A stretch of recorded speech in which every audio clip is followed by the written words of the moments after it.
Serupa seperti para pengukir yang memiliki pengetahuan mendalam tentang keadaan kayu, jenis-jenisnya, keindahan ukiran, dan cara mengukirnya. Seperti itulah seorang guru seharusnya memiliki pengetahuan mendalam tentang seni mendidik. Bedanya, guru mengukir manusia yang memiliki hidup lahir dan juga batin. Kutipan dari Ki Hajar Dewantara.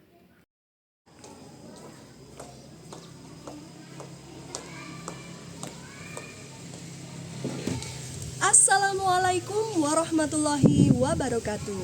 Bapak Ibu guru hebat, perkenalkan saya Rosiana Nuraini dari SD Negeri 3 Gelang, Kecamatan Rakit, Kabupaten Banjarnegara, Provinsi Jawa Tengah.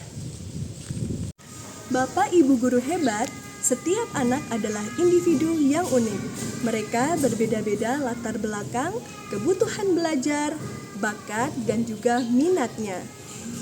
Di era digital yang semakin kompleks, sebagai guru kita harus bisa memenuhi kebutuhan belajar yang sangat beragam.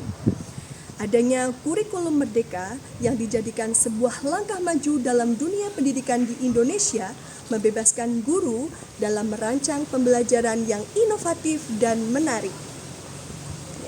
Salah satunya adalah dengan pembelajaran berdiferensiasi. Apa itu pembelajaran berdiferensiasi? Pembelajaran berdiferensiasi merupakan usaha menyesuaikan proses pembelajaran di kelas untuk memenuhi kebutuhan peserta didik yang dikategorikan menjadi 3 aspek, yaitu kesiapan belajar, minat murid, dan juga profil belajar murid. Agar pembelajaran berdiferensiasi mencapai hasil yang optimal, guru harus melakukan 3 strategi. Yang pertama, diferensiasi konten, yang kedua, diferensiasi proses, dan yang ketiga adalah diferensiasi produk. Oleh karena itu, saya mencoba menerapkan model pembelajaran station rotation dalam pembelajaran berdiferensiasi dengan menggunakan kecanggihan TIK. Kondisi awal di kelas saya, pembelajaran masih berpusat pada guru, belum melibatkan peserta didik secara aktif.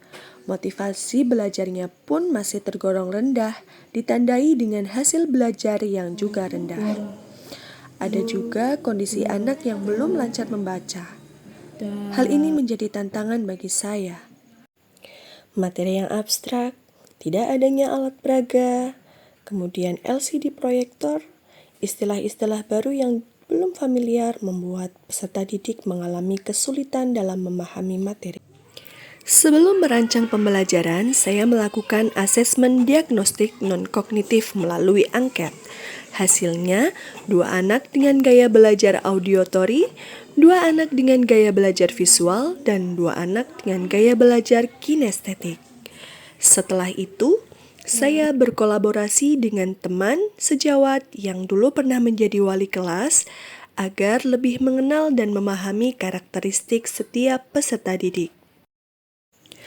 Melalui pembelajaran station rotation, peserta didik dapat belajar dengan mengunjungi beberapa stasiun. Stasiun pertama adalah stasiun visual. Di sini, peserta didik dapat belajar dengan cara melihat video dan membaca buku. Harapannya dapat memenuhi kebutuhan peserta didik dengan gaya belajar visual.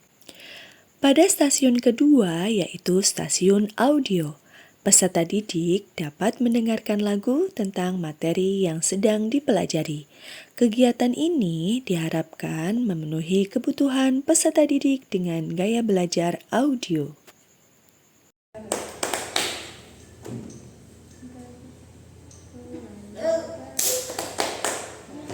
Tiba di stasiun terakhir, yaitu stasiun kinestetik.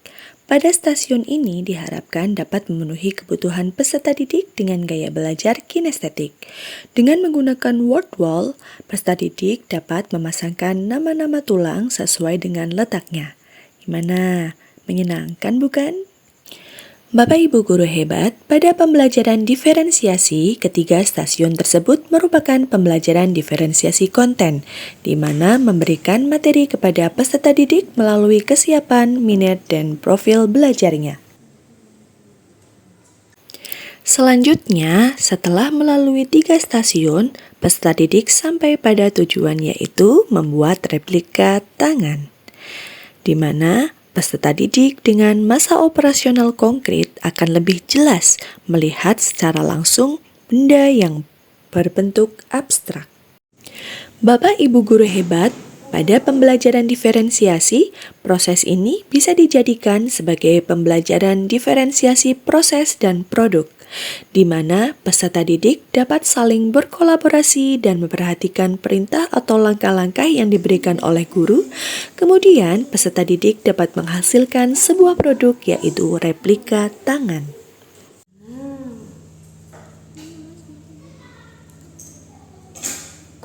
Hasilnya dapat dijadikan sebagai portofolio.